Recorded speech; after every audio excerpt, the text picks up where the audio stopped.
What's going on, guys?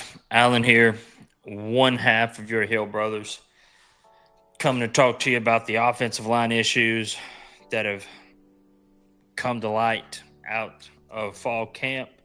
Sure, everybody's heard now. Austin Blaske has a broken foot, and what that potentially means for the outlook for UNC's season. Coming in to this season, Austin Blaske was a returner for UNC.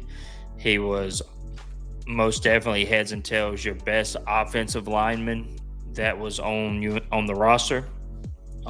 He played majority of his time at center last season. This season is going to be a little different.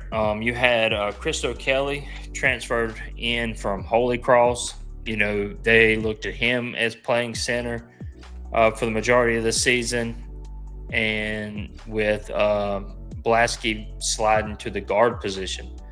And that's what's so great about, I think, was so great about Austin.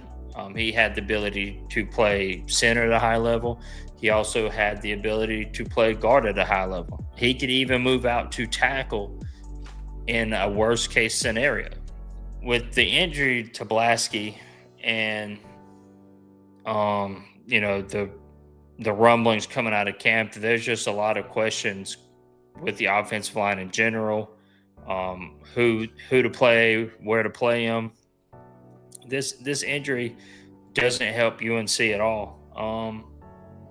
So with Blaske being out for what they're hoping to be 8 weeks, returning, they have a target date to return of the Clemson game. I think that's October 4th, which in as itself is a daunting task because you just broke your foot and your first game back is against Clemson, whose defensive line is probably one of the best defensive lines, if not the best defensive line in the entire country. I'm not sure that is the welcome back party that Blaske was looking forward to. I'm sure, and I'm sure North Carolina wasn't really looking forward to the fact that having to bring Austin in, or not having Austin for the first 4 games of the season, then having to work him back in against probably the best team they'll play all season.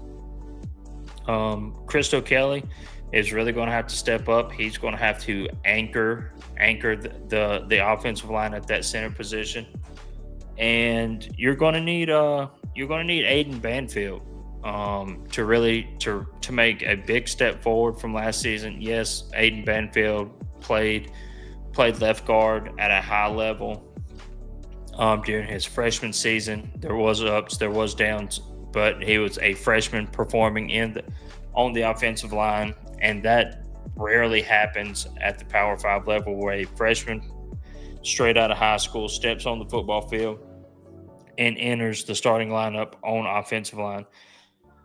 So that speaks to Banfield's ability, his talent, that he is able to do that. But this being his sophomore year, and now that Blaske has a injury that's going to keep him out a significant amount of time, I'm really looking forward and really hoping that he has the ability to step up and play, really anchor one of those guard positions.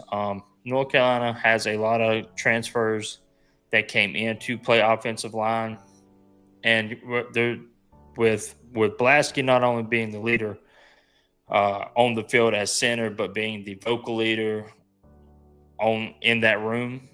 They need somebody else to step up, and Banfield being in that room, already being in that room from last season, being a freshman All-American and all that, he needs to take that leader. I feel like he should take that step forward and be like, "Hey, this is how it's going to be. This is how it needs to be done. We're not letting anything happen. We're going to make this a rock solid room, rock solid line." Then you have Daniel King transfer out of Troy. He's gonna have to step in and play some big boy football on the offensive line at a guard position too, until Blaske is able to get back on the field. So, this the depth for the offensive line did not come in this season very good. Um, North Carolina needs a lot more depth, a lot more quality depth, proven depth, and that's just something they don't have. And losing their biggest piece, their best offensive lineman in Blaske for the first month of the season could really affect him. Going into the Charlotte and the Richmond game, that's not the two games that you're really concerned about. Obviously, the biggest game you're concerned about is TCU. They won 9 games last season. They're going to have top top quality defensive linemen, and now you just lost one of you just lost your top offensive lineman. So that's really not something you want to start off the season with, and so I already predicted that TCU was going to win this game.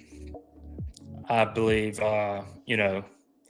this injury does not hurt, does not help UNC in any type of way to win that game. This offensive line doesn't look that great on paper. But hey, I hope I'm proven wrong. I could be entirely wrong. Chad Lindbergh. You need Travion Green. Maybe all these guys, step in and just absolutely show out. Bill Belichick whips them and coaches them up into shape. And, we got one of the best offensive lines in the ACC. And then whenever you get Austin Blaske back, and it's just going to be that much better. I really hope that's the case. Me personally, I don't believe that's the case. But I would love to be proved wrong. So, hey, offensive line guys, prove me wrong. Okay? All right. Well, that's all I got. We wish Austin a speedy recovery. You hate to see anybody go down, especially for the team you cheer for, and especially before the season, before he even gets to step on the field, much less step on the field, to start his final season as a college player. So, speedy recovery. And, we'll just, we'll wish for the best, hope for the best. And, maybe they can find, a diamond in the rough when it comes to this offensive line that can keep this thing on the tracks until Blaske can get back and, really anchor down. But yeah, man, that's all I got for the Austin Blaske injury. Just keep it, just stay tuned with the Hill Brothers for all your information, fun talk, exciting videos, whatever, all kinds of stuff that we end up doing. Nathan getting a job with UNC, go check out that video. But that's all I got. So as always, go Heels.